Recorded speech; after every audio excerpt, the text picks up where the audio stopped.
vocês recebem grupo de crianças aqui, de até...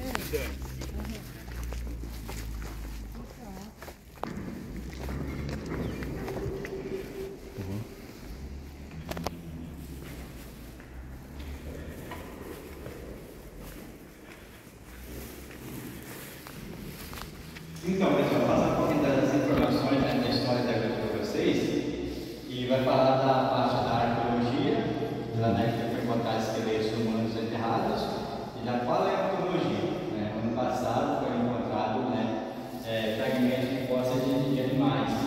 Né? Então foi tirado alguns fragmentos, né? E esses fragmentos levaram para os Estados Unidos, né, para fazer a pesquisa desses fósseis. Né? E eles descobriram que um fragmento da preguiça gigante, né, depois tem do Toxodonte e tem do tigre dente de sabre. Né? E falando um pouquinho desses animais, o tigre ele era predador, né? Ele se alimentava de outros animais, né? Carne dos outros animais. Então ele tinha que tomar muito cuidado porque ele tinha uma presa grande, né? Então se ele matasse um animal, ele podia quebrar a presa. Primeiro tinha que dominar um animal, né? Para depois ele matar. Só que esses animais daquela época, eles eram maiores do que de hoje em dia, né? Igual o tigre da Ensada, fosse um tigre bem maior, né? Então eles eram bem maiores. E o Toxodonte, né, como o animal parecia com o rinoceronte, fosse um rinoceronte bem maior. A diferença entre eles é o chifre que o rinoceronte tem no centro, e o Toxodonte não tinha. Então, por enquanto, né, muito recente aqui foi o passado que eles descobriram que esses fragmentos de agulha. Então a gente não tem resposta que a prefeitura mandou para cá. E falando da parte da arqueologia, nós temos as fotos aqui. Aquele rapaz ali é o arqueólogo, o Celso Perota, ele fez a escavação lá na gruta em 1979 e retirou 8 esqueletos humanos enterrados. E eles foram datados de aproximadamente 4.500 anos. Né? E pela datação, né, desses esqueletos, a gruta é considerada o sítio arqueológico mais importante do nosso estado do Espírito Santo.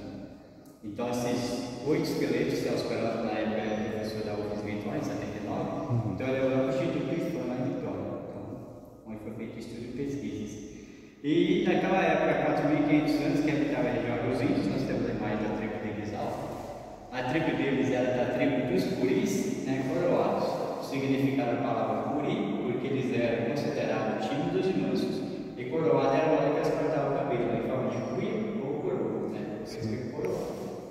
E a posição dos esqueletos aqui, foi encontrada na região fetal, segundo a história, né, os índios acreditaram na reencarnação. Então, a mesma posição que eles nasceram, eles tinham que ser enterrados. Por isso que eles encontraram todos eles na posição fetal.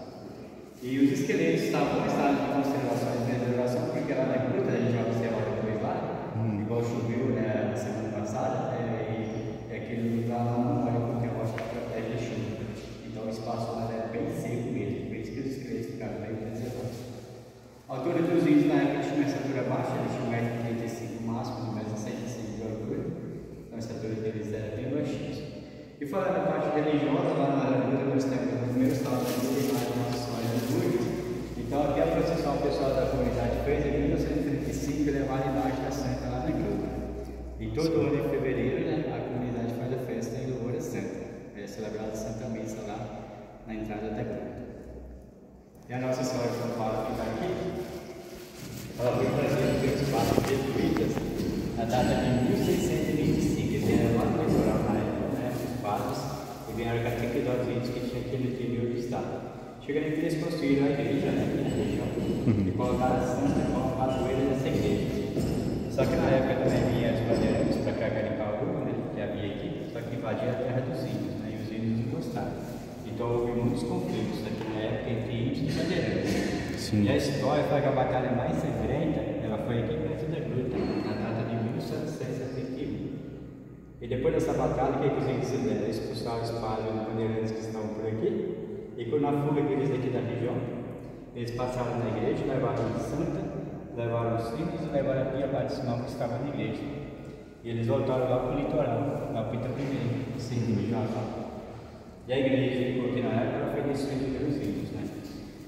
Para que os padres não voltassem para cá, essa igreja foi destruída pelos índios.